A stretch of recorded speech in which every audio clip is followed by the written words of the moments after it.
Hello friends, नमस्कार, good evening. आप सभी का बहुत बहुत स्वागत है आपके अपने channel triple C WiFi study पर। आइए स्टार्ट करते हैं आज के इस क्लास को। और आज इस क्लास में पूरे 50 प्रश्नों को शामिल किया है। ये सभी प्रश्न आपके होने वाले ट्रिपल सी एग्जाम के लिए काफ़ी इंपॉर्टेंट हैं। सो आपको पूरा क्लास बहुत अच्छे से करना है। और जो भी साथी क्लास में आ चुके हैं, सबसे पहले आप सभी एक बार शेयर कर दो ताकि और भी बच्चे और भी साथी इस क्लास को ज्वाइन कर पाएं। आज यहाँ पर पूरे 50 प्रश्नों को शामिल किया है और ये सभी प्रश्न कहीं ना कहीं प्रीवियस एग्जाम में पूछे जा चुके हैं। सो आपको हर एक प्रश्न को बहुत अच्छे से पढ़ना है और जो भी आपको सही ऑप्शन लगे उसका जवाब आप सभी को कमेंट बॉक्स में लिखना है। ठीक है, चलिए स्टार्ट करते हैं। सभी को गुड इवनिंग। जो भी बच्चे आ चुके हैं, सबसे पहले आप लोग भाई शेयर कर दो एक बार सभी बच्चे, ताकि और भी साथी इस क्लास को ज्वाइन कर पाएं। और आप सभी को बता दें, आपको रेगुलर अपने मॉक टेस्ट करते रहना है। मॉक टेस्ट आप सभी www.triplec-byfash.com पर कर सकते हैं। यहाँ पर बहुत सारे मॉक टेस्ट आप सभी के लिए अवेलेबल हैं। यहाँ पर आप आएंगे तो यहाँ पर आपको ट्रिपल सी मॉडल पेपर मिल जाएंगे, जहाँ पर बहुत सारे मॉडल पेपर दिए गए हैं। यहाँ पर मॉक टेस्ट इंग्लिश में आपको मिलेंगे, हिंदी में मिल जाएंगे। इसके बाद चैप्टर वाइज आप टेस्ट कर सकते हैं। और अगर आप यहाँ से पीडीएफ डाउनलोड करना चाहते हैं तो पीडीएफ भी डाउनलोड कर सकते हैं। बाकी जिन बच्चों को ई बुक लेना है तो आप सभी यहाँ से ई बुक भी ले सकते हैं, डाउनलोड कर सकते हैं। पीडीएफ डाउनलोड करने के लिए आप सभी को थोड़ा सा नीचे स्क्रॉल करना है। यहाँ पर कैटेगरीज में आपको आ जाना है और ट्रिपल सी पीडीएफ डाउनलोड का एक ऑप्शन आप देख रहे होंगे, बस यहाँ पर आपको क्लिक कर देना है। बहुत सारे पीडीएफ आप सभी यहाँ पर एक एक करके डाउनलोड कर पाएंगे। देखो यहाँ पर जितने भी पोस्ट आपको देख रहे हैं, आप किसी को भी ओपन कर सकते हैं। यहाँ पर जैसे हमने इसको ओपन कर लिया है, ट्रिपल सी प्रीवियस पेपर 8 दिसंबर का है ये, तो इसको आप पढ़ भी पाएंगे यहाँ से और इसे अपने मोबाइल फ़ोन में डाउनलोड भी कर पाएंगे। तो अगर आप पढ़ना चाहते हैं तो यहाँ पर पढ़ सकते हैं। सभी के आंसर भी यहाँ पर बताए गए हैं। और सबसे लास्ट में आपको जाना है तो यहाँ पर डाउनलोड का बटन दिखाई देगा, यहाँ पर बस क्लिक कर देना है तो ये पीडीएफ आपका डाउनलोड हो जाएगा। ठीक है, तो इस प्रकार से बहुत सारे पीडीएफ हैं यहाँ पर इस वेबसाइट पर, आप लोग एक एक करके पढ़ सकते हैं और डाउनलोड कर सकते हैं। चलिए स्टार्ट करते हैं। आज का सबसे पहला प्रश्न आप सभी के स्क्रीन पर आ चुका है। देखो यहाँ पर आपसे सवाल क्या पूछा गया है। ज्ञात सॉफ्टवेयर वर्ग के लिए रिपेयर जो सामान्यतः इंटरनेट पर बिना चार्ज उपलब्ध होता है, बिना चार्ज का मतलब फ्री में अवेलेबल होता है, उसे क्या कहते हैं? ज्ञात सॉफ्टवेयर वर्ग के लिए रिपेयर जो सामान्यतः इंटरनेट पर बिना चार्ज उपलब्ध होता है, उसे कहा जाता है वर्जन, पैच, ट्यूटोरियल या इसमें से कोई नहीं। अब आप सभी बताएंगे और आपको कोशिश करनी है कि आपका स्कोर आज की इस क्लास में 50 में 50 का होना चाहिए। सभी को ऐसा प्रयास करना है। क्लास के लास्ट में अपना स्कोर आप सभी को बताना है कि आपने आज की इस क्लास में कितना स्कोर किया है। ठीक है, चलिए पहला प्रश्न आपके सामने है, इसका जवाब क्या हो जाएगा? तो यहाँ पर ऑप्शन नंबर हो जाएगा आपका बी, पैच हो जाएगा आपका right answer, option number B. देखिए जो पैच होता है एक प्रकार का सॉफ्टवेयर होता है, एक छोटा सा सॉफ्टवेयर होता है, आप ऐसा बोल सकते हैं। ये patch is a piece of software code that can be applied after the software program is installed to correct an issue with that program. यानी कि एक जो पैच होता है एक सॉफ्टवेयर होता है, एक छोटा सा सॉफ्टवेयर कोड होता है जो कि प्रोग्राम को करेक्ट करता है, ठीक करता है। लेकिन अगर कोई इश्यू आती है तो उसको क्या करता है? ठीक करता है, सही करता है। तो यहाँ पर हमारा जो सही जवाब हो जाएगा ऑप्शन बी हो जाएगा, पैच। सबसे धीमी इंटरनेट कनेक्शन सेवा कौन सी है? सबसे धीमी इंटरनेट कनेक्शन सेवा कौन सी है? अब आप लोग बताएंगे, यहाँ पर जवाब आपका क्या होगा? Digital subscriber line, dial up service, cable modem या कोई नहीं। सबसे धीमी इंटरनेट कनेक्शन सेवा कौन सी है? आप सभी जब जवाब करेंगे, सभी बच्चे जल्दी से कमेंट बॉक्स में यहाँ पर कौन सा करेक्ट आंसर हो जाएगा। चलिए तो यहाँ पर आपका सही जवाब हो जाएगा option number B, dial up service. ठीक है, ऑप्शन बी आपका करेक्ट होगा। डॉक्यूमेंट की हार्ड कॉपी डैश प्रिंटर से प्रिंट की जाती है, फ्लॉपी पर स्टोर की जाती है, सीडी पर स्टोर की जाती है, हार्ड डिस्क में स्टोर की जाती है। अब आप सभी जवाब करेंगे, कौन सा यहाँ पे करेक्ट आंसर हो जाएगा?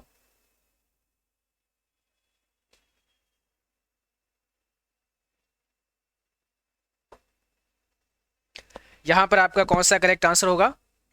तो फर्स्ट ऑप्शन आपका करेक्ट हो जाएगा, प्रिंटर से प्रिंट की जाती है, यानी कि डॉक्यूमेंट की जो हार्ड कॉपी होती है वो प्रिंटर से प्रिंट की जाती है। ठीक है।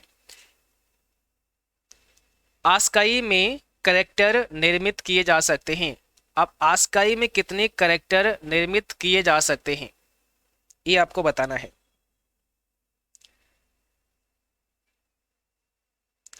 कई बार आस्काई का फुल फॉर्म भी पूछते हैं, तो इसका फुल फॉर्म क्या होता है? American standard code for information interchange. ठीक है, ये फुल फॉर्म होता है। और इससे कितने करेक्टर निर्मित किए जा सकते हैं? तो आंसर क्या हो जाएगा? ऑप्शन नंबर यहाँ पर डी हो जाएगा, 128, 128, 128। ऑप्शन नंबर डी आपका करेक्ट आंसर हो जाएगा। कंप्यूटर में इंफॉर्मेशन डैश के रूप में स्टोर किया जाता है। कंप्यूटर में जो इंफॉर्मेशन होता है ये किसके रूप में स्टोर किया जाता है? Analog data, digital data, modem data या बार्ट्स? कंप्यूटर में जो इंफॉर्मेशन होती है वो किस रूप में स्टोर होती है? तो आंसर हो जाएगा डिजिटल डेटा, यानी कि जो भी इंफॉर्मेशन आपके कंप्यूटर में होती है, आपके स्मार्टफोन में होती है, वो डिजिटल डेटा होता है। ऑप्शन नंबर बी हो जाएगा आपका। अगला क्वेश्चन देखिएगा, एरर यानी कि त्रुटि को डैश भी कहते हैं। त्रुटि या एरर को और किस नाम से जानते हैं? किसी सॉफ्टवेयर में कोई अगर एरर है, किसी सॉफ्टवेयर में कोई अगर आप त्रुटि है तो उसको बग नाम से जानते हैं। ऑप्शन पहला हो जाएगा बग। कंप्यूटर का मुख्य सिस्टम बोर्ड डैश कहलाता है। कंप्यूटर का मुख्य सिस्टम बोर्ड क्या कहलाता है? इंटीग्रेटेड सर्किट, मदरबोर्ड, प्रोसेसर या माइक्रोचिप? जवाब भेजें आप सभी। यहाँ पर कौन सा करेक्ट आंसर हो जाएगा? क्वेश्चन नंबर 7 आपके सामने है। और जो भी साथी अभी भी क्लास से जुड़े हैं तो सबसे पहले आप सभी को क्लास को एक बार शेयर कर देना है। ठीक है, आप सभी को एक बार शेयर कर देना है। और जिन बच्चों ने क्लास को लाइक नहीं किया है सभी को क्लास को लाइक करना है। और चैनल पर जो भी साथी नए हैं उन सभी को चैनल को सब्सक्राइब करके बेल आइकन प्रेस कर लेनी है ताकि नोटिफिकेशन भी आप सभी को मिलते रहें। कंप्यूटर का मुख्य सिस्टम बोर्ड होता है उसे आप मदरबोर्ड कहते हैं। क्या कहते हैं? मदरबोर्ड कहते हैं। आपके कंप्यूटर सिस्टम के अंदर क्या होता है? एक मदरबोर्ड होता है। देखिए जो आपके जो आपका सीपीयू जिसे आप बोलते हैं, जो कैबिनेट होता है ना, इस कैबिनेट के अंदर क्या होता है? इस कैबिनेट के अंदर ये आपका एक सीपीयू हो गया। ठीक है, और इसके अंदर क्या होता है? इसके अंदर एक मदरबोर्ड रखा होता है। ठीक है, ये मदरबोर्ड होता है। इस मदरबोर्ड को सर्किट बोर्ड भी कहा जाता है। सर्किट बोर्ड भी कहते हैं इस मदरबोर्ड को। इस मदरबोर्ड पर ही क्या होता है? बीच में यहाँ पर एक प्रोसेसर होता है जिसे माइक्रो प्रोसेसर कहते हैं। इस मदरबोर्ड पर ही एक माइक्रो प्रोसेसर होता है और बाकी सारे कंपोनेंट आपको इसी मदरबोर्ड पर देखने को मिलते हैं। तो ये कंप्यूटर का मुख्य सिस्टम बोर्ड होता है जिसे मदरबोर्ड के नाम से जानते हैं। ठीक है, चलिए अगला प्रश्न का जवाब करेंगे। पासवर्ड से प्रयोक्ता डैश जल्दी से सिस्टम में जा सकते हैं, समय का दक्ष प्रयोग कर सकते हैं, फाइलों की गोपनीयता बरकरार रख सकते हैं, फाइल ढांचों को सरल कर सकते हैं। क्वेश्चन नंबर 8 आपके सामने है और इसमें जवाब क्या होगा आप सभी जल्दी से बताएंगे कमेंट बॉक्स में।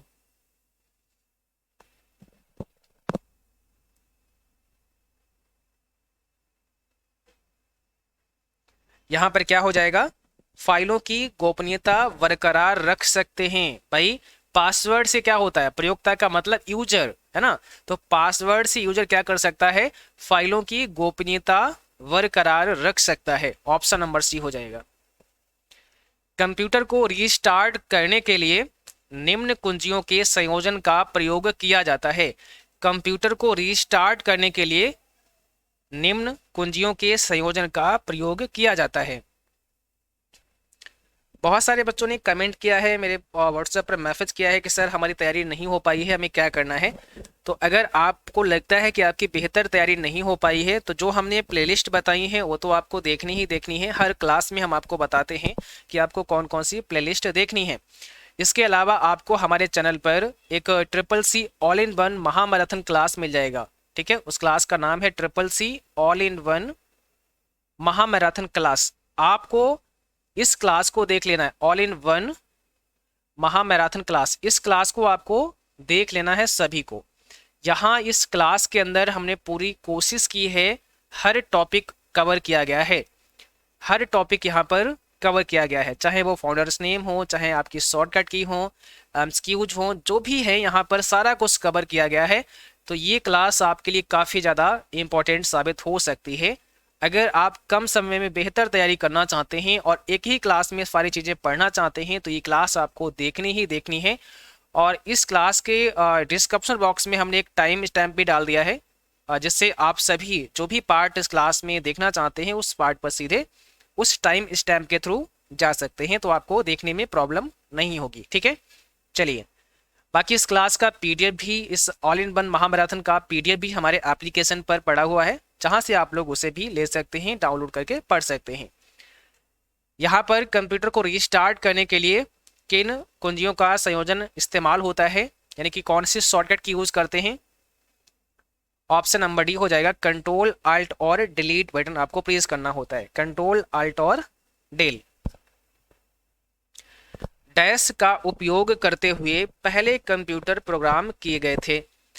डैश यहाँ पर आपका बताओ क्या ऑप्शन आएगा, यानी कि किसका उपयोग करते हुए पहले कंप्यूटर प्रोग्राम किए गए थे। असेंबली भाषा का, मशीनी भाषा का, सोर्स कोड या ऑब्जेक्ट कोड। बताओ क्वेश्चन नंबर 10 में आपका आंसर क्या होगा, कौन सा यहाँ पे सही जवाब हो जाएगा। तो यहाँ पर आंसर होगा option number B, machine language. ठीक है, मशीन लैंग्वेज, मशीन लैंग्वेज का उपयोग करते हुए पहले कंप्यूटर प्रोग्राम किए गए थे शुरुआत में।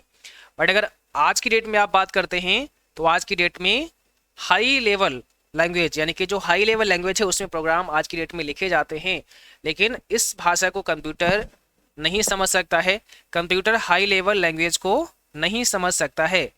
तो इसके लिए क्या करना होता है, इसके लिए लैंग्वेज ट्रांसलेटर का इस्तेमाल होता है, जैसे कंपाइलर हो गया या फिर इंटरप्रेटर हो गया। ठीक है, और एक यहाँ पर शब्द है सोर्स कोड, ये भी एग्जाम में कई बार पूछा गया है कि सोर्स कोड क्या होता है। तो सोर्स कोड होता है जो हाई लेवल में कोड होता है, वही आपका सोर्स कोड होता है, जिसको ट्रांसलेटर ट्रांसलेट करता है मशीन कोड में, तो ये क्या होगा, सोर्स कोड होता है। और जैसे आपका कंपाइलर है, उसने जब सोर्स कोड को ट्रांसलेट कर दिया मशीन कोड में, तो जो ट्रांसलेट होने के बाद कोड आता है उस कोड को ऑब्जेक्ट कोड कहा जाता है। तो कभी अगर पूछें ऑब्जेक्ट कोड क्या होता है, तो ऑब्जेक्ट कोड ये हाई लेवल से ट्रांसलेट होकर के आता है ना, जो मशीन कोड होता है उसी को ऑब्जेक्ट कोड कहते हैं। बात समझ में आ रही, यानी कि हाई लेवल को अगर हम ट्रांसलेट कर देते हैं मशीन कोड में, तो जो ट्रांसलेट होने के बाद कोड मिला है उसको आप क्या बोलेंगे, उसको आप ऑब्जेक्ट कोड नाम देंगे, और हाई लेवल वाला जो कोड होगा उसको क्या बोलेंगे, सोर्स कोड आप बोलेंगे। ठीक है, तो ये भी आपको थोड़ा सा समझना है। चलिए आगे बढ़ते हैं, क्वेश्चन नंबर 11 पर चलते हैं। ओपन, प्रिंट और सेव ये सभी बटन डैश पर स्थित होते हैं। सभी बटन या सभी आइकन भी यहाँ पर हो सकता है। ठीक है, ये सभी डैश पर स्थित होते हैं। और ऑप्शन देखो, status bar, formatting tool bar, standard tool bar या टाइटल बार। अब आप सभी बताएं यहाँ पर कौन सा करेक्ट आंसर हो जाएगा, बताइए कौन सा करेक्ट आंसर हो जाएगा। ओपन, प्रिंट और सेव के बटन या ये आइकन कहाँ होते हैं, तो जब कभी आइकन या बटन की बात आएगी तो ये आपको कहाँ मिलेंगे, स्टैंडर्ड टूल बार पर। लिब्रे ऑफिस राइटर की बात हो रही है, और जब आप लिब्रे ऑफिस राइटर में आते हैं तो वहां पर आपने देखा होगा स्टैंडर्ड टूल बार होती है, और स्टैंडर्ड टूल बार पर आपको ओपन, प्रिंट, सेव ये सारे के सारे जो आइकन होते हैं, जो बटन होते हैं, वो देखने को मिल जाते हैं। ठीक है, तो सी ऑप्शन यहाँ पे करेक्ट हो जाएगा। अगला प्रश्न देखिएगा, निम्न में से किस मेमोरी चिप की गति तेज है, किस मेमोरी चिप की गति तेज है यानी कि फास्ट है।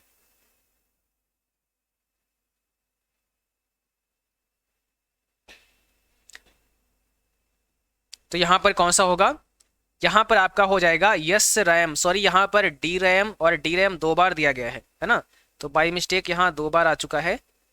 फिलहाल यहाँ पर सही आंसर क्या हो जाएगा, यस रैम हो जाएगा। स्टैटिक रैम होता है या स्टैटिक रैंडम एक्सेस मेमोरी इसका फुल फॉर्म होता है। स्टैटिक रैंडम एक्सेस मेमोरी इसका फुल फॉर्म होता है यस रैम का। ठीक है, अगला प्रश्न देखिएगा, सीपीयू का वह भाग जो अन्य सभी कंप्यूटर कंपोनेंट्स की गतिविधियों को कोऑर्डिनेट करता है, निम्न में से कौन सा है? मदरबोर्ड है, कोऑर्डिनेशन बोर्ड है, कंट्रोल बोर्ड है, अर्थमेटिक लॉजिक यूनिट है।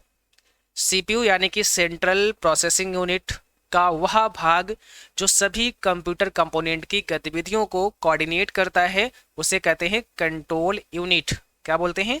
Control unit. अगर सीपीयू के भाग की बात करते हैं तो देखो सीपीयू यानी कि सेंट्रल प्रोसेसिंग यूनिट, तो यहाँ पर क्या होता है, एक तो आपका सीयू होता है जिसे हम कंट्रोल यूनिट कहते हैं, एक आपका एमयू होता है जिसे मेमोरी यूनिट कहा जाता है, और एक आपका एएलयू होता है जिसे अर्थमेटिक लॉजिक यूनिट कहा जाता है। ठीक है, तो CU control unit, MU memory unit, ALU arithmetic logic unit. ये अर्थमेटिक यानी कि अंकगणितीय और तार्किक दोनों प्रकार की गणनाएं करता है, कैलकुलेशन करता है। ठीक है, तो ध्यान रखना यहाँ पर क्या हो जाएगा, कंट्रोल यूनिट हो जाएगा, सीयू हो जाएगा।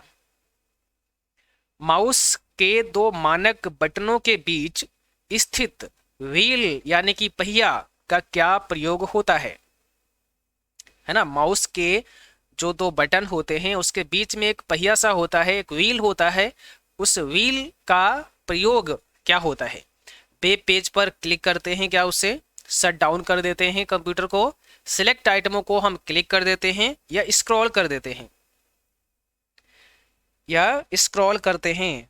अब आप लोग बताएं यहाँ पर क्या होगा आपका राइट आंसर, बताइए। क्वेश्चन नंबर 14 आपके सामने है और आज इस क्लास में हमने आप सभी के लिए पूरे 50 प्रश्नों को शामिल किया है और आपको कोशिश भी करना है स्कोर आपका ज़्यादा से ज़्यादा हो, कोशिश करना है 50 में 50 रहे। ठीक है, ये आपका प्रयास होना चाहिए आज की इस क्लास में। चलिए, तो यहाँ पर क्या हो जाएगा, सिंपल सा है, यहाँ पर आपका आंसर होगा डी, स्क्रॉल करना। भाई माउस का जो दो बटन होते हैं, माउस में जो दो बटन होते हैं, एक आपका लेफ्ट होता है, एक आपका राइट होता है ना? माउस के अंदर आपके इस प्रकार से आपको दो बटन देखने को मिलते हैं, एक यहाँ पर होता है, एक यहाँ पर होता है, लेफ्ट और राइट। बीच में यहाँ पर क्या होता है कि स्क्रॉल व्हील होता है जिससे हम पेज को ऊपर नीचे करते हैं, यानी कि पेज को स्क्रॉल करते हैं। ठीक है, तो डी ऑप्शन हो जाएगा। वर्ड डॉक्यूमेंट में एक पैराग्राफ को एक स्थान से दूसरे स्थान में ले जाने के लिए निम्नलिखित में से किसका प्रयोग किया जाता है? किया जाता है, ठीक है, यहाँ पर होना चाहिए किया जाता है। बताइए, वर्ड डॉक्यूमेंट में एक पैराग्राफ को एक स्थान से दूसरे स्थान में ले जाने के लिए किसका इस्तेमाल होता है? मान लिया एक पैराग्राफ आपने लिखा है, उसको अब उस स्थान से हटाना है और किसी दूसरे स्थान पर उसको लगाना है, तो कॉपी एंड पेस्ट होगा, कट एंड पेस्ट होगा, डिलीट एंड रीटाइप होगा, फाइंड एंड रिप्लेस होगा। सिंपल सी बात है, अगर आपने कुछ लिखा है और एक पैराग्राफ अगर आप हटाना चाहते हैं तो उसको तो आपको वहां से हटा देना है, तो कट करके पेस्ट कर देंगे, वहां से कट हो जाएगा और जहां पेस्ट करेंगे वहां पर फिर से आ जाएगा, पेस्ट हो जाएगा। तो कट एंड पेस्ट इसका सही आंसर बनेगा। ठीक है, राइटर में रिप्लेस ऑप्शन डैश पर उपलब्ध है। राइटर में रिप्लेस ऑप्शन कहां पर होता है ये आपको बताना है। रिप्लेस ऑप्शन कहां पर होता है, कहां पर का मतलब देखो समझ जाओ आप, फाइल व्यू एडिट और नन ऑफ दिया, इसका मतलब मेनू पूछ रहे हैं। तो जो राइटर में रिप्लेस ऑप्शन होता है वो कौन से मेनू में होता है? कौन से मेनू में होगा? एडिट में होता है। ऑप्शन नंबर सी हो जाएगा। देखो कॉपी की बात करते हैं, पेस्ट की बात करते हैं, ठीक है, इसके बाद में अगर कट की बात करते हैं, ठीक है, ये सभी आपके जो हैं कहाँ होते हैं? एडिट मेनू में होते हैं। फाइंड की बात करते हैं, रिप्लेस की बात करते हैं, तो ये सारे के सारे जो कमांड हैं आपकी वो कहाँ होंगी? एडिट मेनू के अंदर होंगी। सी ऑप्शन यहाँ पे करेक्ट आंसर हो जाएगा। रीयूज होने वाले ऑप्टिकल स्टोरेज का सामान्यतः प्रथम अक्षर क्या होता है? रीयूज होने वाले ऑप्टिकल स्टोरेज समझे, सीडी डीवीडी, ठीक है, का सामान्यतः प्रथम अक्षर क्या कहलाता है? सीडी होता है, डीवीडी होता है, रोम होता है, आरडब्ल्यू होता है। रीयूज होने वाले, ये ध्यान रखना है, यहाँ पर सवाल आपसे क्या पूछा गया है। आंसर बताएं कौन सा आपका करेक्ट आंसर हो जाएगा।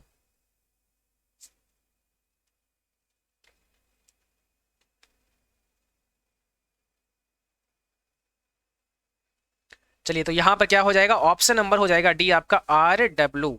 आर डब्ल्यू, इसका मतलब रिराइटेबल। ठीक है, रिराइटेबल, आर डब्ल्यू आपका करेक्ट आंसर हो जाएगा।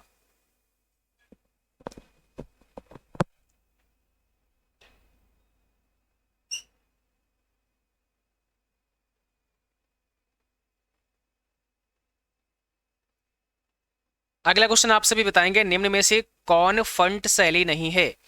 कौन सा फंट शैली नहीं है, बताइए कौन सा फंट शैली नहीं है। बोल्ड, इटैलिक, सुपर स्क्रिप्ट या रेगुलर, इसमें फंट शैली कौन सा नहीं है। क्या होगा आपका right answer, option number C हो जाएगा, सुपर स्क्रिप्ट। ये फंट शैली में नहीं आता है, फंट स्टाइल में नहीं आता है सुपर स्क्रिप्ट। ठीक है, बाकी बोल्ड, इटैलिक, रेगुलर ये सभी फॉन्ट स्टाइल ही हैं। सुपर स्क्रिप्ट यहाँ पर अलग हो जाएगा। लिब्रे ऑफिस राइटर में डिफ़ॉल्ट फॉन्ट नाम क्या होता है। लिब्रे ऑफिस राइटर में जब आप कार्य करते हैं तो वहां पर डिफ़ॉल्ट फॉन्ट नेम क्या रहता है, बताओ डिफ़ॉल्ट फॉन्ट नेम क्या रहता है। तो आंसर क्या हो जाएगा यहाँ पर, ऑप्शन बी लिबरेशन सेरिफ हो जाएगा। डिफ़ॉल्ट फॉन्ट नेम आपको मिलता है liberation serif. Libre office writer में नई स्टाइल की शॉर्टकट कुंजी क्या है। अगर आप नई स्टाइल क्रिएट करना चाहते हैं तो न्यू स्टाइल क्रिएट करने की शॉर्टकट की आप लोग बताएंगे कमेंट बॉक्स में क्या होगा।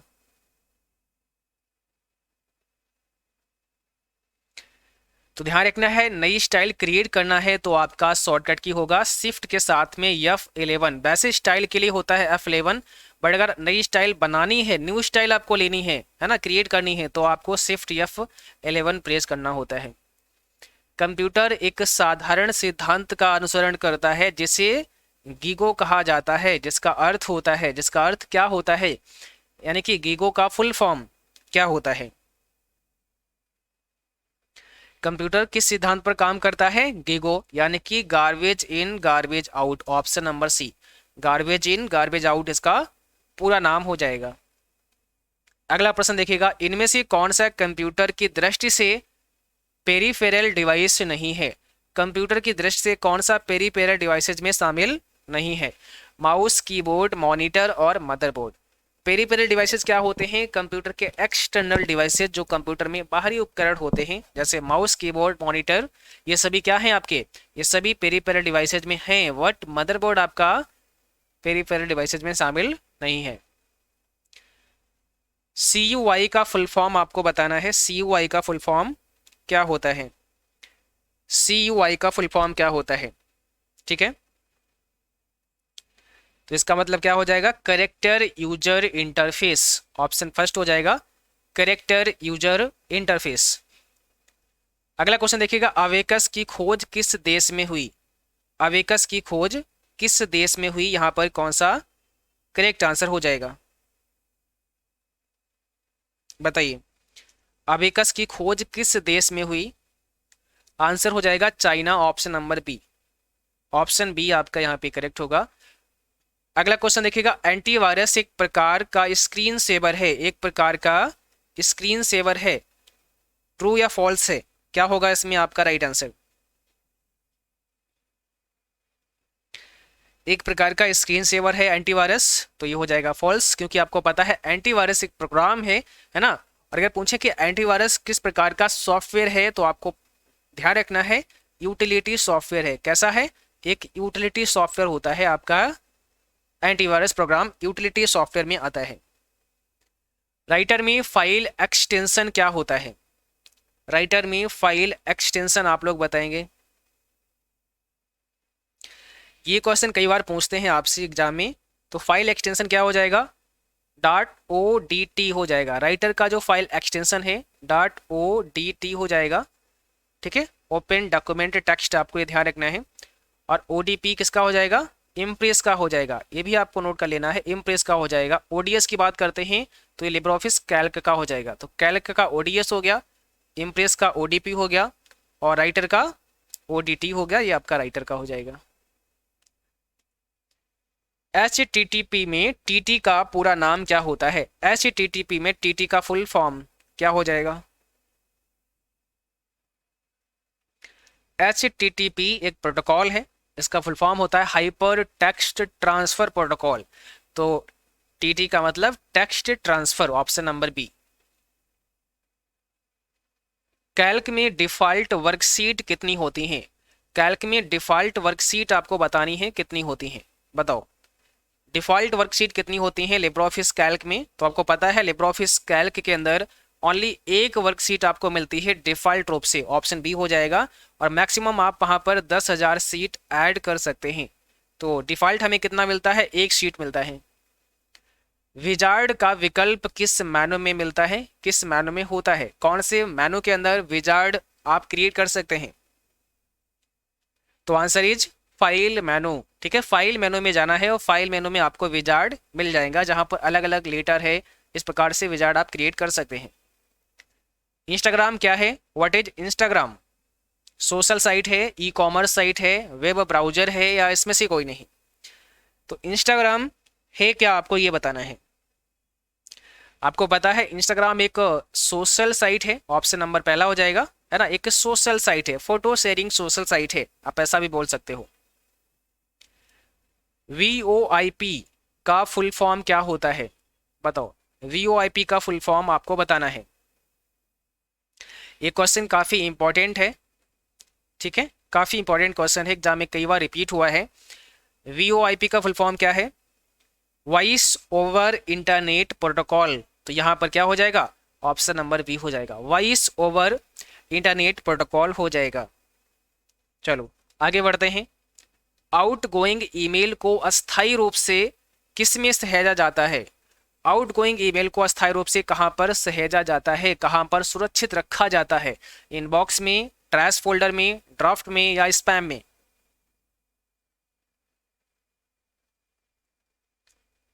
कौन सा यहाँ पे करेक्ट आंसर होगा? तो answer is draft, option number आपका हो जाएगा सी। ठीक है, ड्राफ्ट फोल्डर में चला जाता है। एक एक सही सेल रेंज है, एक सही सेल रेंज आपको बतानी है। सेल रेंज क्या होता है? देखो, जब आप दो या दो से ज़्यादा सेल को आपस में मिला देते हैं, आपस में मिलाने का मतलब क्या है? अगर मान लिया हमारा जैसे यहाँ लिब्रियोफिस कैल्क में जब आप आते हैं, ठीक है, आपको मर्ज नहीं कर देना है। देखो लिब्रियोफिस कैल्क में जब आप आते हैं तो यहाँ पर बहुत सारे आपको सेल दिखाई देते हैं, यानी कि जो आपके कॉलम होते हैं और रोज होते हैं, उनके कॉम्बिनेशन से एक सेल बनता है। तो मान लिया इस सेल का नाम हमने रख दिया ए, इसका नाम रख दिया वी, इसका नाम सी, इसका नाम डी, इसका नाम ई, और रो नंबर हमारा 1, 2 और 3 है। अब यहाँ पर मान लिया हमने यहाँ से लेकर के और यहाँ तक ये सेल हमने सेलेक्ट कर ली है इतना, तो ये एक सेल रेंज बन जाएगा। जो इसका एड्रेस बनेगा ना, वो एड्रेस क्या बनेगा? एक रेफरेंस हो जाएगा, सेल रेफरेंस हो जाएगा। तो यहाँ पर एड्रेस क्या बनेगा? पहला वाला सेल का एड्रेस आएगा, पहले वाले सेल का एड्रेस A1 है, और अगला वाला हमारा लास्ट वाला कौन सा है? तो C है, तो यहाँ पर हो जाएगा C1, और बीच में क्या हो जाएगा? बीच में हो जाएगा आपके कॉलन। तो ये एक सही क्या है? एक सही सेल रेंज है। आप सेल रेंज का मतलब समझ गए, A1 और C1। तो A1 और C1 के बीच में जितना भी सेल फंसेगा ना, जो फार्मूला अप्लाई करोगे वो सभी पर अप्लाई होगा, इसी को कहते हैं सेल रेंज। तो एक सही सेल रेंज क्या हो सकता है? ऑप्शन नंबर सी हो जाएगा, A2 कॉलन D2 हो सकता है, क्योंकि हमेशा जो रेंज बनता है वो कॉलन से बनता है। कहीं पर सेमी कॉलन दिया है तो आपको ये सही नहीं करना है, ये आपका गलत हो जाएगा। ठीक है, हमेशा कॉलन से क्या होता है? एक रेंज बनता है। अगला क्वेश्चन देखिएगा, स्विफ्ट का फुल फॉर्म क्या होता है? भी काफी इंपॉर्टेंट क्वेश्चन है और ट्रिपल एग्जाम में लगभग हर बार पूछ लेते हैं। स्विफ्ट का फुल फॉर्म क्या होता है? आपको रेगुलर क्लास करना है, आगे आने वाले जितने भी क्लास होंगे सभी इंपॉर्टेंट क्वेश्चन ही होंगे। ऐसे क्वेश्चन होंगे जो कहीं ना कहीं प्रीवियस एग्जाम में पूछे गए हैं और जिनके आपके ट्रिपल एग्जाम में आने के चांसेस ज़्यादा हैं। वही सारे प्रश्न आपको आगे के जितने क्लास होंगे उनमें पढ़ने को मिलेंगे, क्योंकि हमारा प्रयास है कम समय में, आपके पास जितना भी समय है उस समय में ही आप बेहतर तैयारी कर पाएँ और अपने एग्जाम को एक बेहतर ग्रेड में पास कर पाएँ, ऐसा हमारा प्रयास है। बाकी आप सभी को मेहनत करना है, और अगर आप सब सही से पढ़ते हैं, मेहनत करते हैं, तो निश्चित आप सफल होंगे। यहाँ पर क्या हो जाएगा? 34 का ऑप्शन नंबर फर्स्ट हो जाएगा, society for world wide interbank financial telecommunication. ये तो स्विफ्ट का फुल फॉर्म होता है। अब ये स्विफ्ट कोड होता है, इस कोड का इस्तेमाल कब करते हैं? अगर हमें कहीं विदेश में पैसा भेजना है या फिर पैसा मंगाना है तो हमें स्विफ्ट कोड की आवश्यकता होती है। यानी कि अगर हम मनी विदेश में भेजना चाहते हैं तब हमें स्विफ्ट कोड की आवश्यकता होती है, ये आपको ध्यान रखना है। तो इसका फुल फॉर्म क्या होगा? Society for world wide interbank financial telecommunications. KYC में बैंक द्वारा मांगे जाने वाले दस्तावेज कौन कौन से होते हैं? केवाईसी, केवाईसी का फुल फॉर्म भी कई बार आपसे पूछते हैं। इसका मतलब होता है नो योर कस्टमर, अपने ग्राहक को जाने, है ना, नो योर कस्टमर, ये केवाईसी का फुल फॉर्म होता है। तो केवाईसी करने का मतलब क्या है कि आप अपने कस्टमर से डॉक्यूमेंट लेते हैं, है ना, कुछ डॉक्यूमेंटेशन करते हैं। तो कौन कौन से डॉक्यूमेंट हैं जो केवाईसी के थ्रू दिए जा सकते हैं या मांगे जा सकते हैं? आधार कार्ड है, वोटर आईडी कार्ड है, पैन कार्ड है। इसका मतलब डी ऑप्शन हो जाएगा, ये सभी डॉक्यूमेंट चल सकते हैं। आधार कार्ड है, वोटर कार्ड है, पैन कार्ड है, ऑप्शन नंबर डी आपका करेक्ट हो जाएगा। 200 रुपए के नोट का रंग कैसा होता है? 200 रुपए के नोट का रंग आपको बताना है, कलर आपको बताना है। 36 में कौन सा जवाब होगा? बताओ, 200 रुपए के नोट का रंग कैसा होता है? तो आंसर इज ब्राइट येलो होता है। कैसा? ब्राइट येलो होता है। सभी को ध्यान रखना है। और सभी हमने करेंसी के जो कलर हैं और साइज, इसके बारे में आपको क्लास दी है ऑलरेडी, तो शायद आपने देखा होगा। अगर आपने नहीं देखा है तो उसका लिंक आपको हमारे टेलीग्राम पर भी मिल जाएगा, वहाँ पर हम शेयर कर देंगे, जहाँ से आप लोग देख सकते हैं। या फिर एप्लीकेशन पर भी इसका PDF पड़ा हुआ है। और जब आप एप्लीकेशन पर जाएंगे तो वहाँ पर स्टडी मटेरियल में जाना है। स्टडी मटेरियल के अंदर बहुत सारे फ्री PDF पड़े हुए हैं, बहुत सारे फ्री PDF हैं जिनको आप डाउनलोड कर सकते हैं। वहाँ पर ये वाला PDF ही आपको मिल जाएगा। अगर ना मिले तो मुझे व्हाट्सअप करना, वहाँ पर अपलोड करवा देंगे, ठीक है। चलो आगे देखो। 37 में व्हाट्सएप ग्रुप में अधिकतम कितने सदस्य जोड़ सकते हैं? व्हाट्सएप ग्रुप में मैक्सिमम कितने सदस्य, कितने मेंबर आपके हो सकते हैं? जवाब भेजो आप सभी जल्दी से, फटाफट से। आंसर क्या हो जाएगा? आज इस क्लास में पूरे 50 प्रश्नों को शामिल किया है और आपको कोशिश करना है कि स्कोर आपका 50 में 50 का होना चाहिए, ठीक है। यह आपका प्रयास होना चाहिए आज की इस क्लास में। तो यहाँ पर आपका आंसर हो जाएगा 256, ठीक है। 256 सदस्य हो सकते हैं व्हाट्सएप ग्रुप में। आपको बताना है मिनिमाइज मैक्सिमाइज विंडोज में किस बार पर होते हैं। यानी कि जो मिनिमाइज और मैक्सिमाइज के बटन होते हैं ये विंडोज में कौन सी बार पर, कौन सी पट्टी पर होते हैं? क्या ये टाइटल बार पर होते हैं, स्टेटस बार पर होते हैं, मेनू बार पर होते हैं, या इसमें से कोई नहीं? मिनिमाइज और मैक्सिमाइज के जो बटन हैं वो कहाँ पर आपको देखने को मिलते हैं?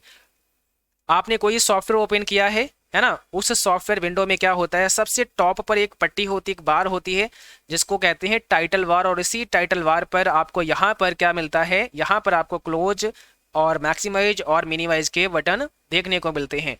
तो क्या होता है इस बार का नाम? Title bar. Option number first हो जाएगा आपका टाइटल बार। आप सभी को ध्यान रखना है। अगला प्रश्न देखिएगा, डिजी लॉकर में किस ID की आवश्यकता होती है? बताओ, डिजी लॉकर का इस्तेमाल करना है तो कौन सी ID इस्तेमाल करनी पड़ेगी वहां पर? बताओ यहां पर क्या हो जाएगा? तो यहां पर आपका सही जवाब हो जाएगा आधार कार्ड की आवश्यकता होती है। डिजी लॉकर में आधार कार्ड की आवश्यकता होती है। और जो डिजी लॉकर है यहाँ पर आपका जो स्टोरेज मिलता है वो कितना मिलता है? 1 GB का स्टोरेज इसमें आपको मिलता है, ठीक है। 1 GB स्टोरेज आपको मिलता है। यहाँ पर आप अपने डिजिटल डॉक्यूमेंट रख सकते हैं, दस्तावेज रख सकते हैं डिजी लॉकर में। उमंग ऐप का पूरा नाम क्या होता है? फुल फॉर्म आप सभी बताएंगे। उमंग एप्लीकेशन का पूरा नाम क्या होता है? Unified mobile application for new age governance हो जाएगा। तो यहाँ पर क्या होगा? ऑप्शन नंबर फर्स्ट हो जाएगा यूनिफाइड, सॉरी यहाँ पर आपका ऑप्शन नंबर बी हो जाएगा unified mobile application for new age governance हो जाएगा, ठीक है। ऑप्शन बी यूनिफाइड होना चाहिए आपका। तो unified mobile application for new age governance, option B आपका यहाँ पे करेक्ट होगा। लिब्रियोफिस कैल्क में कौन सा फॉर्मूला नहीं होता है? यानी कि एक ऐसा फॉर्मूला है जो लिब्रियोफिस कैल्क में होता ही नहीं है, वो कौन सा है? सम फंक्शन होता है तो आप बोलोगे यस, मैक्स होता है यस होता है, मिन होता है यस होता है, AVR होता है तो ये नहीं होता है ना, AVR फंक्शन नहीं होता है, ऑप्शन नंबर सी हो जाएगा। ये आपका एवरेज होता है और एवरेज का मतलब होता है आपको पूरा लिखना पड़ेगा। ये जो एवरेज का फार्मूला होता है ये आपको पूरा लिखना होता है तभी काम करता है एवरेज। ठीक है, तो AVR फंक्शन नहीं है, ये ध्यान रखना है। सी ऑप्शन हो जाएगा। लिब्रे ऑफिस में डिफॉल्ट भाषा कौन सी होती है? बाय डिफॉल्ट कौन सी लैंग्वेज सेट होती है आपके लिब्रे ऑफिस के अंदर? ये भी क्वेश्चन काफ़ी पॉपुलर हुआ है, ट्रिपल सी एग्जाम में कई बार पूछा गया है। डिफॉल्ट लैंग्वेज तो आपको ध्यान रखना है English USA, option number B हो जाएगा, इंग्लिश USA। ऑनलाइन शॉपिंग नहीं कर सकते हैं लेकिन आप ऑनलाइन पेमेंट कर सकते हैं। ऑनलाइन शॉपिंग आप नहीं कर सकते हैं बट ऑनलाइन पेमेंट कर सकते हैं। बताओ यहां पर क्या होगा आपका राइट आंसर? तो ये हो जाएगा फॉल्स, ऑप्शन नंबर वी आपका करेक्ट होगा। अलीबाबा के फाउंडर कौन है? Who is the founder of Alibaba? Alibaba के फाउंडर आप सभी को बताने हैं। बताओ 44 क्वेश्चन का जवाब करेंगे, इसके बाद 6 क्वेश्चन अभी शेष बचे हुए हैं इस क्लास के। ठीक है, अलीबाबा के फाउंडर कौन है? ऑप्शन नंबर हो जाएगा वी, जैक मा। और इस पर भी हमने क्लास आपको दी है जहां पर सभी फाउंडर्स नेम हमने आपको पढ़ाए हैं। और जो हमने triple C all in one महामैराथन की बात की है, आपको बताया है, उस क्लास में सारा कुछ आपको मिल जाएगा, सारा कुछ पढ़ने को मिल जाएगा। उस क्लास को आप सभी को एक बार अच्छे से तैयार कर लेना है। टेबल इंसर्ट करने के लिए किस शॉर्टकट कुंजी का इस्तेमाल करते हैं? अगर आपको टेबल इंसर्ट करना है तो कौन सी शॉर्टकट की आपको प्रेस करना होता है? बताइए। अगर आपको टेबल डालनी है, टेबल इंसर्ट करनी है तो कौन सी शॉर्टकट कुंजी प्रेस करनी पड़ती है? कंट्रोल के साथ में F12, option B, control F12 से हम टेबल को इंसर्ट करा सकते हैं। नंबर लिस्ट के लिए किस शॉर्टकट कुंजी का प्रयोग होता है? आप बताएं। नंबर लिस्ट अगर आपको इंसर्ट करानी है तो कौन सी कुंजी आपको प्रेस करना होता है? तो टेबल के लिए कंट्रोल के साथ में F12 प्रेस करना था आपको, नंबर लिस्ट के लिए F12 प्रेस करना है। ठीक है, F12 आपको प्रेस करना है। चलिए अगर बात करते हैं वॉलेट लिस्ट की, वॉलेट लिस्ट की यानी कि इस प्रकार से जो आते हैं ना वॉलेट पॉइंट, इनको अगर इंसर्ट करने की बात हो तो आंसर हो जाएगा शिफ्ट F12। तो यहाँ कंफ्यूज नहीं होना है, ये आपको ध्यान रखना है। 47 में बताएंगे टेलीग्राम ग्रुप में सदस्यों की अधिकतम संख्या कितनी होती है? टेलीग्राम ग्रुप के अंदर सदस्यों की जो अधिकतम संख्या है, मैक्सिमम संख्या है, वो कितनी हो सकती है? कितने सदस्य मैक्सिमम आप ऐड कर सकते हैं एक टेलीग्राम ग्रुप के अंदर? आंसर इज 200 के, यानी कि यहां पर 2 लाख हो जाएंगे। आपको ध्यान रखना है 2 लाख सदस्य हो सकते हैं एक टेलीग्राम ग्रुप में। Option number D. भारत का कौन सा लोकल सर्च इंजन है जो दुकानों का विवरण रखता है? दो दुकानों का विवरण रखता है, ऐसा कौन सा सर्च इंजन है भारत का? justdial.com, google.com, yahoo.com, none of these, इसमें से आपको बताना है। तो आंसर हो जाएगा यहां पर justdial.com। ठीक है, ऑप्शन नंबर पहला करेक्ट होगा। IoT जिसे इंटरनेट ऑफ थिंग्स के नाम से जानते हैं, इसका फुल फॉर्म होता है इंटरनेट ऑफ थिंग्स, का आविष्कार किसने किया? किसने IoT का आविष्कार किया? बताओ जल्दी से आप सभी, क्या होगा इसमें आपका right answer? Answer is Kevin Ashton, option number B हो जाएगा। ठीक है, केविन अस्टन। और अंतिम प्रश्न आपके सामने, इसमें आपको बताना है MQTT प्रोटोकॉल को सुपरिभाषित करता है। निम्न में कौन MQTT प्रोटोकॉल को सुपरिभाषित करता है? आंसर आप लोग बताएंगे इसमें कौन सा हो जाएगा। बताओ, यहां पर हो जाएगा request response, option number C, request response आपका करेक्ट आंसर होगा, करेक्ट ऑप्शन आपका होगा। ठीक है, तो आज की क्लास बस यहीं तक थी। उम्मीद है आप सभी को क्लास पसंद आई होगी, समझ आई होगी। और इस क्लास का PDF डाउनलोड करना ना भूलें। PDF आप सभी कहां से डाउनलोड कर सकते हैं? तो रोज की तरह इसका भी PDF आप सभी को हमारी वेबसाइट पर मिल जाएगा। आपको विजिट करना है www.triplec.byfirst.com, वहाँ पर आपको ये PDF मिल जाएगा, जिसका लिंक आपको हमारे टेलीग्राम पर भी मिल जाएगा। यानी कि इस PDF का लिंक टेलीग्राम पर शेयर कर देंगे, जहाँ पर क्लिक करके आप PDF को डाउनलोड कर सकते हैं। ठीक है, और बाकी जो प्लेलिस्ट हमने आपको बताई है उनको अच्छे से तैयार कर लेना है, कंप्लीट कर लेना है। और अगर आप सभी ई बुक लेना चाहते हैं तो डिस्क्रिप्शन बॉक्स में ई बुक का लिंक दिया गया है, जहां पर सभी तमाम ऐसे प्रश्न आपको मिल जाएंगे जो आपके एग्जाम के लिए काफ़ी ज़्यादा हेल्पफुल होंगे, काफ़ी ज़्यादा मोस्ट इंपॉर्टेंट होंगे। तो उस पीडीएफ को भी आप लोग डाउनलोड कर सकते हैं, उस ई बुक को भी आप लोग डाउनलोड कर सकते हैं। ई बुक का लिंक डिस्क्रिप्शन बॉक्स में दिया गया है, जहां से आप ले सकते हैं। बाकी जिन बच्चों का एग्जाम मार्च में होने वाला है, तो मार्च बैच हमारे मोबाइल एप्लीकेशन पर चल रहा है। सुबह 7 बजे इसकी क्लास होती है, 7 AM यानी कि आपके सुबह 7 AM पर ये क्लास आपको मिलते हैं। तो उस बैच को आप सभी ज्वाइन कर सकते हैं, रोल कर सकते हैं। इस बैच का प्राइस है 599 रुपये, लेकिन यहाँ पर ये बैच आप ओनली 399 रुपये में ही ज्वाइन कर सकते हैं, जहाँ पर बहुत कुछ आपको पढ़ने को मिलता है। ठीक है, चलिए तो आज के लिए बस इतना ही। मिलेंगे आपको नेक्स्ट क्लास में, तब तक के लिए Jai Hind, good night, bye bye.